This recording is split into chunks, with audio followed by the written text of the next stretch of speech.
नमस्कार friends, we के classes में आप सभी का एक बार पुनः स्वागत है। फ्रेंड्स, इस क्लासेज में रीट लेवल 2 के बाल विकास व शिक्षा शास्त्र से संबंधित मोस्ट इम्पोर्टेंट क्वेश्चंस की मॉडल टेस्ट सीरीज चल रही है, जिसमें हमने मॉडल टेस्ट 4 कंप्लीट कर लिए हैं। आज का हमारा मॉडल टेस्ट नंबर 5 है। अगर आपने चारों वीडियो को नहीं देखा है तो डिस्क्रिप्शन में जाके उनका लिंक मिल जाएगा। फ्रेंड्स, वीडियो को स्टार्ट करते हैं। अगर आपको वीडियो अच्छा लगे तो वीडियो को लाइक शेयर ज़रूर करें और बेल आइकन को दबाना ना भूलें ताकि हमारा नेक्स्ट वीडियो आप तक पहुंच सके। तो चलो वीडियो स्टार्ट करते हैं। आज का हमारा पहला क्वेश्चन है, 19वीं शताब्दी में अमेरिका में बाल अध्ययन आंदोलन की शुरुआत किसने की थी? तो 19वीं शताब्दी में अमेरिका में बाल अध्ययन आंदोलन की शुरुआत किसने की थी? ऑप्शन आपके सामने हैं, Guilford, Stanley Hall, Freud, Tiedeman. तो इसका राइट आंसर आपको चूज करना है। तो फ्रेंड्स, इसका राइट आंसर हो जाएगा option number 2, Stanley hall. Stanley hall ने 19वीं शताब्दी में अमेरिका में बाल अध्ययन आंदोलन की शुरुआत की थी। तो इसमें एक क्वेश्चन ये भी बनता है कि 19वीं शताब्दी में बाल अध्ययन आंदोलन की शुरुआत कहाँ की थी? तो वो अमेरिका में की थी। तो ये कब की थी? तो फ्रेंड्स, ये की थी 1893 में। नेक्स्ट क्वेश्चन नंबर 2, एक बालक पड़ोस के घर अपनी माँ की गोद में खेलता हुआ सो जाता है। उसकी माँ के द्वारा बालक की पड़ोसी के यहाँ बिस्तर पर सुलाते हुए रोना प्रारंभ करता है। आपके अनुसार बालक की आयु होगी। तो फ्रेंड्स, इसका ऑप्शंस आपके सामने हैं, 24 माह है या 18 माह है या 10 माह है या 12 माह है। तो इसका राइट आंसर हो जाएगा, इसका राइट आंसर है ऑप्शन नंबर 3, 10 माह है। 10 माह का बालक है वो रोना प्रारंभ कर देता है। तो इसका राइट आंसर हो जाएगा option number 3। Next question number 3, निर्जीव वस्तुओं को सजीव गुण देने वाली प्रकृति को पियाजे ने क्या नाम दिया? ये पियाजे है, यहाँ पे थोड़ी मिस्टेक हो गई है। पियाजे ने क्या नाम दिया? तो निर्जीव वस्तुओं को सजीव गुण देने वाली प्रकृति को पियाजे ने क्या नाम दिया? ऑप्शन आपके सामने है, कल्पना, केंद्रीकरण, सजीव चिंतन, वस्तुत्रय। तो ये बहुत इंपॉर्टेंट क्वेश्चंस है। तो इसका फ्रेंड्स राइट आंसर हो जाएगा ऑप्शन नंबर 3, सजीव चिंतन।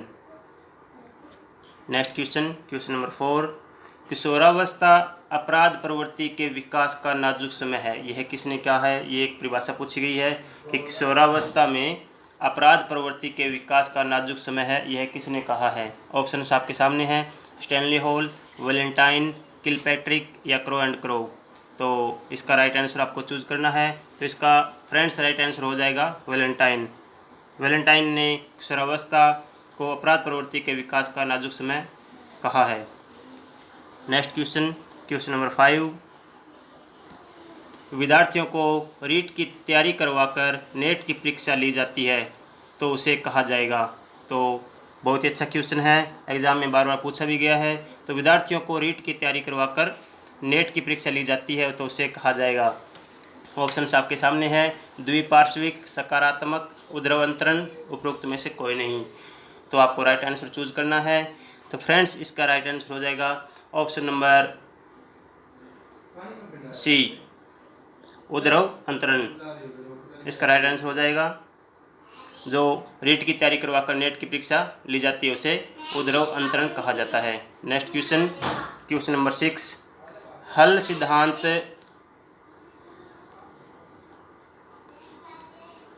सिद्धांत किस प्रक्रिया से संबंधित है? हल सिद्धांत है वो किस प्रक्रिया से संबंधित है? तो ऑप्शंस आपके सामने है, सीखने की व्याख्या से, सीखने की व्याख्या के सरलीकरण से, ध्येय कर्मारोह से या सीखने की पुनः व्याख्या से। तो फ्रेंड्स, इसका राइट आंसर हो जाएगा ऑप्शन नंबर बी, सीखने की व्याख्या के सरलीकरण से। 2 नंबर ऑप्शन इसका राइट आंसर हो जाएगा। नेक्स्ट क्वेश्चन नंबर 7, अधिगम जिसके बिना संभव नहीं है वह है। बहुत ही अच्छा क्वेश्चन है, बहुत बार पूछा भी गया है कि अधिगम जिसके बिना संभव नहीं है वह है। तो ऑप्शन है, प्रेरणा, शिक्षक, पाठ्यवस्तु या निर्देशन। तो इसका राइट आंसर आपको चूज करना है। तो फ्रेंड्स, इसका राइट आंसर हो जाएगा ऑप्शन नंबर 1, प्रेरणा। प्रेरणा है जो अधिगम है जिसके बिना संभव नहीं है, वो है प्रेरणा। नेक्स्ट क्वेश्चन, क्वेश्चन नंबर 8, निम्नलिखित में से कौन सा क्वेश्चन भावात्मक बुद्धि से संबंध नहीं होता है? निम्नलिखित में से कौन सा क्वेश्चन भावात्मक बुद्धि से, सॉरी यहाँ पे ये क्वेश्चन का मिसप्रिंटिंग हो गया है। तो निम्नलिखित में से कौन सा भावात्मक बुद्धि से संबंध नहीं होता है? तो इसके ऑप्शंस है भावनाओं के प्रति जागरूकता, भावनाओं का प्रबंधन, भावनाओं की आलोचना, कक्षा सहपाठियों के साथ मैत्रीपूर्ण व्यवहार। तो निम्नलिखित में से कौन सा भावात्मक बुद्धि से संबंध नहीं होता है? तो इसका राइट आंसर हो जाएगा ऑप्शन नंबर सी, भावनाओं की आलोचना।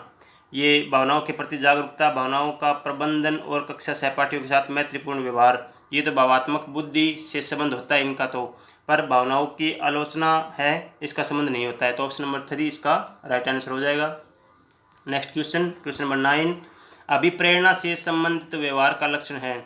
अभिप्रेरणा से संबंधित व्यवहार का लक्षण है वो है, तो ऑप्शंस आपके सामने हैं, उत्सुकता, दिवास्वप्न, भग्नाशय या कुसमायोजन। तो इसका राइट आंसर हो जाएगा ऑप्शन नंबर ए, उत्सुकता। उत्सुकता है वो अभिप्रेरणा से संबंधित व्यवहार का लक्षण है, इसका एक राइट आंसर हो जाएगा। नेक्स्ट क्वेश्चन, क्वेश्चन नंबर 10, एक अध्यापिका यह सुनिश्चित करना चाहती है कि उसके विद्यार्थी आंतरिक रूप से प्रेरित है, इस संदर्भ में वह करेगी। तो दोबारा देखिए, एक अध्यापिका यह सुनिश्चित करना चाहती है कि उसके विद्यार्थी आंतरिक रूप से प्रेरित है, इस संदर्भ में वह करेगी। क्या करेगी? ऑप्शंस आपके सामने हैं, बच्चों के लिए उपलब्धि की एक समान मानकों को उल्लेखित करना, इस प्रकार की अधिगम गतिविधियों की योजना बनाना जो अभिसारी चिंतन को प्रोत्साहन देती है, अंतिम परिणाम पर ध्यान देने के बजाय व्यक्तिगत रूप से बच्चों की अधिगम की प्रक्रिया पर ध्यान देना, या वस्तु रूप में पुरस्कार प्रस्तुत करना। तो फ्रेंड्स इसका राइट आंसर हो जाएगा option number C,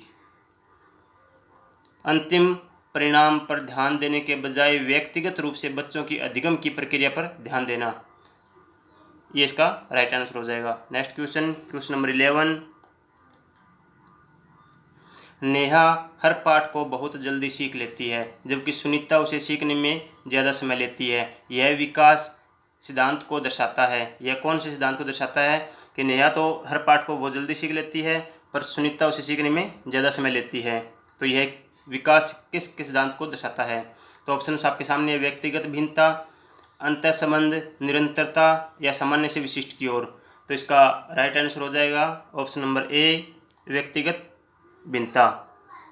next question, question number 12, व्यक्तित्व व्यक्ति के व्यवहार की एक समग्र गुणात्मकता है, यह किसने कहा है? व्यक्तित्व व्यक्ति के व्यवहार की एक समग्र गुणात्मकता है, यह किसने कहा है? तो ऑप्शन है Guilford, Watson, gene पियाजे, Woodworth.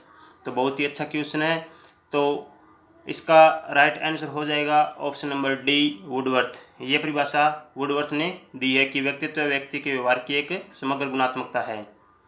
Option number 4 हमारा राइट आंसर हो जाएगा। नेक्स्ट क्वेश्चन, क्वेश्चन नंबर 13, संगठित व्यक्तित्व की विशेषता नहीं है। संगठित व्यक्तित्व की विशेषता नहीं है वो बतानी है। तो ऑप्शंस आपके सामने है, गतिशीलता, सामाजिकता, समायोजन शक्ति, संतोष, आकांक्षा तथा उद्देश्यपूर्णता। तो फ्रेंड्स इसका राइट आंसर क्या हो जाएगा? तो संगठित व्यक्तित्व की विशेषता नहीं है वो सामाजिकता नहीं है। ऑप्शन 2 हमारा राइट आंसर हो जाएगा। तो बाकी गतिशीलता, समायोजन शक्ति, संतोष, आकांक्षा व उद्देश्य पूर्णता, ये सभी संगठित व्यक्तित्व की विशेषता है, सामाजिकता इसमें ऑप्शन नहीं है, तो इसका राइट आंसर ऑप्शन 2 हो जाएगा। Next question, question number 14, 16 PF का प्रयोग किसके मान हेतु किया जाता है? ये क्वेश्चन भी एग्जाम में पूछा गया है कि 16 PF का प्रयोग किसके मान हेतु किया जाता है? तो ऑप्शन है सृजनात्मकता, अभिरुचि, व्यक्तित्व या दबाव। तो फ्रेंड्स इसका राइट आंसर हो जाएगा option number C,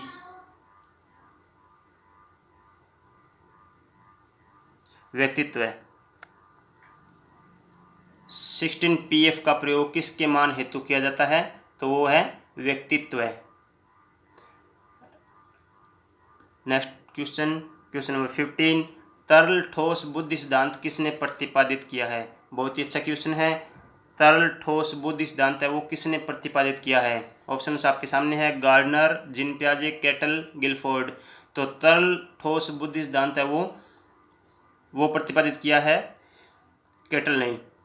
option number 3 हमारा राइट आंसर हो जाएगा। केटल ने तरल ठोस बुद्धि सिद्धांत को प्रतिपादित किया है। नेक्स्ट क्वेश्चन, क्वेश्चन नंबर 16, वस्तुओं के संग्रहण का काल है। वस्तुओं के संग्रहण का काल है कौन सा है? 2 से 4 वर्ष, 4 से 7 वर्ष, 7 से 11 वर्ष या वर्ष 0 से 2 वर्ष। तो इसका राइट आंसर हो जाएगा कि वस्तु के संग्रहण का काल है वो है ऑप्शन नंबर सी, 7 से 11। 7 से 11 इसका राइट आंसर हो जाएगा कि इस अवस्था में बच्चे हैं, इस काल में बच्चे हैं वो वस्तुओं को इकट्ठा करते हैं, संग्रहण करते हैं। Next question, question number 17, Gardner के अनुसार अन्य व्यक्तियों की मनोदशा, स्वभावों, अभिप्रेरणा और इच्छाओं को समझकर उसमें विभेदन करने की योग्यता कहलाती है। बहुत ही अच्छा क्वेश्चन है कि गार्डनर के अनुसार अन्य व्यक्तियों की मनोदशा, स्वभाव, अभिप्रेरणा और इच्छाओं को समझकर उसमें विभेदन करने की योग्यता क्या कहलाती है? तो ऑप्शन है संगीतात्मक बुद्धि, अंतर्व्यक्तिक बुद्धि, भाषिक बुद्धि या तार्किक गणितीय बुद्धि। तो फ्रेंड्स इसका राइट आंसर हो जाएगा अंतर्व्यक्तिक बुद्धि। ऑप्शन नंबर 2 हमारा राइट आंसर हो जाएगा। नेक्स्ट क्वेश्चन, क्वेश्चन नंबर 18, प्रतिभाशाली बच्चों के संदर्भ में संवर्धन का अर्थ है। प्रतिभाशाली बच्चों के संदर्भ में संवर्धन का अर्थ क्या है? तो ऑप्शन है, ऐसे विद्यार्थियों को वर्तमान स्तर ग्रेड को छोड़कर अगले उच्च ग्रेड में प्रोन्नत करना, आंकलन की प्रक्रिया का संवर्धन करना, शैक्षिक गतिविधियों के संपादन में संवर्धन करना, शैक्षिक गतिविधियों के संपादन की गति को बढ़ाना। तो फ्रेंड्स प्रतिभाशाली बच्चों के संदर्भ में संवर्धन का अर्थ है, इसका राइट आंसर हो जाएगा ऑप्शन नंबर ए, ऐसे विद्यार्थी को वर्तमान स्तर ग्रेड को छोड़कर अगले उच्च ग्रेड में प्रोन्नत करना, इसका राइट आंसर हो जाएगा। नेक्स्ट क्वेश्चन, क्वेश्चन नंबर 19, बालक के अपराधी बनने में पारिवारिक पर्यावरण उत्तरदायी होता है। यह मुख्यतः अवधारणा है कि बालक के अपराधी बनने पर पारिवारिक पर्यावरण उत्तरदायी होता है। यह मुख्यतः अवधारणा किसकी है? तो यह कौन से वैज्ञानिक ने ऐसा कहा है? तो हार्लोक, वैलेंटाइन, मर्फी या हेडफील्ड। तो 19 क्वेश्चंस का आंसर हो जाएगा ऑप्शन नंबर डी, हेडफील्ड। ऐसा हेडफील्ड ने कहा है कि बालक के अपराधी बनने में पारिवारिक पर्यावरण उत्तरदायी होता है। नेक्स्ट क्वेश्चन, क्वेश्चन नंबर 20, निम्नलिखित में से कौन कौन से पिछड़े बच्चों की समस्याएं होती है? निम्नलिखित में से कौन कौन से पिछड़े बच्चों की समस्याएं होती है?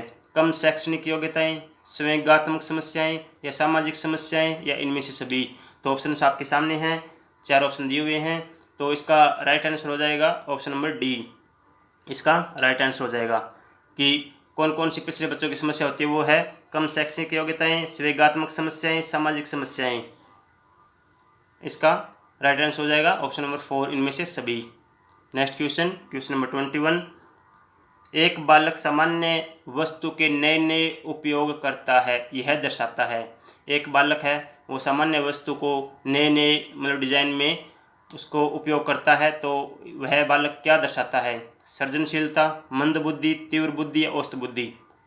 तो फ्रेंड्स इसका राइट आंसर हो जाएगा ऑप्शन नंबर ए, सृजनशीलता। वो ऐसा बालक होता है, वो सृजनशील बालक होता है। नेक्स्ट क्वेश्चन, क्वेश्चन नंबर 22, कुसमायोजित व्यक्तित्व का लक्षण है। कुसमायोजित व्यक्तित्व का लक्षण क्या है? तो ऑप्शन है मन व बुद्धि स्तर, मन व बुद्धि अस्तर, प्रसन्नता या विद्वता। तो ऑप्शंस आपके सामने, इसका राइट आंसर क्या होगा? तो फ्रेंड्स इसका राइट आंसर हो जाएगा ऑप्शन नंबर बी, मन व बुद्धि अस्तर। बी, जिसका मन और बुद्धि अस्तर होता है वो ही कुसमायोजित व्यक्तित्व का लक्षण होता है। नेक्स्ट क्वेश्चन, क्वेश्चन नंबर 23, वह विधि जो देखकर सीखने का सिद्धांत पर आधारित है। ऐसी कौन सी विधि है जो देखकर सीखने का सिद्धांत पर आधारित है? तो ऑप्शन है निरीक्षण विधि, समकेंद्रीय विधि, क्रियात्मक विधि या समाज मित्ति विधि। तो ऑप्शंस आपके सामने है, इसका राइट आंसर हो जाएगा ऑप्शन नंबर ए, निरीक्षण विधि। निरीक्षण विधि इसका राइट आंसर हो जाएगा। नेक्स्ट क्वेश्चन, क्वेश्चन नंबर 24, राष्ट्रीय पाठ्यचर्या 2005 की कार्यशाला आयोजित की गई है। तो बहुत ही अच्छा क्वेश्चन है, क्वेश्चंस एग्जाम में पूछा भी गया है कि राष्ट्रीय पाठ्यचर्या 2005 की कार्यशाला आयोजित की गई। तो SIERT Udaipur, NHRD Delhi, NCERT नई दिल्ली या SCERT उदयपुर। तो फ्रेंड्स इसका राइट आंसर हो जाएगा ऑप्शन नंबर 3, NCERT नई दिल्ली। राष्ट्रीय पाठ्यचर्या 2005 की कार्यशाला आयोजित की गई, वो की गई थी NCERT नई दिल्ली में। नेक्स्ट क्वेश्चन, क्वेश्चन नंबर 25, शिक्षण करते समय अध्यापक को ध्यान में रखना चाहिए। अच्छा क्वेश्चन, बहुत ही अच्छा क्वेश्चन है। शिक्षण करते समय अध्यापक को किन बातों का ध्यान रखना चाहिए? छात्र केंद्रित शिक्षण का, व्यक्तिगत विभिन्न तत्वों का, जातिगत भेदभाव का या बालकों की सीखने की जाति का। तो इसका राइट आंसर हो जाएगा ऑप्शन नंबर 3, जातिगत भेदभाव का। तो शिक्षण करते समय अध्यापक को ये ध्यान नहीं रखना चाहिए कि जातिगत भेदभाव का। बाकी छात्र केंद्रित शिक्षण का, व्यक्तिगत विभिन्न तत्वों का, बालकों की सीखने की जाति का, ये तो ध्यान रखना चाहिए। जातिगत भेदभाव का अध्यापक को ध्यान नहीं रखना चाहिए शिक्षण करते समय। नेक्स्ट क्वेश्चन 26, प्रक्रिया सामग्री या सॉफ्टवेयर उपागम का उदाहरण है। प्रक्रिया सामग्री या सॉफ्टवेयर उपागम का उदाहरण है। ऑप्शन है प्रक्षेपक, कंप्यूटर एवं कुंजी फलक, अनुदेशन या प्रिंटिंग छपाई मशीन। तो इसका राइट आंसर हो जाएगा, तो प्रक्रिया सामग्री उपागम का उदाहरण है, तो इसका राइट आंसर हो जाएगा ऑप्शन नंबर सी, अनुदेशन। अनुदेशन इसका राइट आंसर हो जाएगा। Next question, question number 27, Ralph टॉयलर ने मूल्यांकन को बताया है। रेल्फ टॉयलर ने मूल्यांकन को बताया है, क्या बताया है? ऑप्शन है शैक्षिक उद्देश्य निर्धारण करने की प्रक्रिया, शैक्षिक उद्देश्यों की प्राप्ति की सीमा निर्धारण करना, शिक्षण प्रक्रिया या इनमें से कोई नहीं। तो रेल्फ टॉयलर ने मूल्यांकन को बताया है, इसका राइट आंसर हो जाएगा ऑप्शन नंबर बी, शैक्षिक उद्देश्यों की प्राप्ति की सीमा निर्धारण करना, इसका राइट आंसर हो जाएगा। नेक्स्ट क्वेश्चन, क्वेश्चन नंबर 28, अनुदेशन का प्रणाली उपागम है। अनुदेशन का प्रणाली उपागम है। ऑप्शन है शिक्षक केंद्रित, बाल केंद्रित, कक्षा कक्ष केंद्रित, समस्या केंद्रित। तो इसका राइट आंसर हो जाएगा अनुदेशन का प्रणाली उपागम है, तो 28 का राइट आंसर हो जाएगा ऑप्शन नंबर डी, समस्या केंद्रित, इसका राइट आंसर हो जाएगा। नेक्स्ट क्वेश्चन, क्वेश्चन नंबर 29, विद्यालय प्रबंधन समिति की कार्य समिति की बैठक के लिए गणपूर्ति उसके कुल सदस्यों की होगी। विद्यालय प्रबंध समिति की कार्य समिति की बैठक में कुल गणपूर्ति के लिए कितने सदस्यों की आवश्यकता होगी या सदस्यों की संख्या होगी? तो इसमें 1/3, 1/2, 1/10 या 3/4। तो इसका राइट आंसर हो जाएगा option number D, 3/4। Next question, question number 30, शिक्षा का अधिकार भारतीय संविधान में किस मूल अधिकार में शामिल है? तो शिक्षा का अधिकार है वो भारतीय संविधान में किस मूल अधिकार में शामिल है? तो ऑप्शन है संस्कृति और शिक्षा संबंधी अधिकार, धार्मिक स्वतंत्रता का अधिकार, स्वतंत्रता का अधिकार या समता का अधिकार। तो शिक्षा का अधिकार भारतीय संविधान में किस मूल अधिकार में शामिल है? इसका राइट आंसर हो जाएगा, ये है एक स्वतंत्रता का अधिकार, ऑप्शन नंबर 3 हमारा राइट आंसर हो जाएगा। तो फ्रेंड्स ये हुए हमारा आज का वीडियो कंप्लीट। इसमें आपके जो भी स्कोर बनता है वो कमेंट बॉक्स में ज़रूर शेयर करें और वीडियो को लाइक और शेयर करें। धन्यवाद।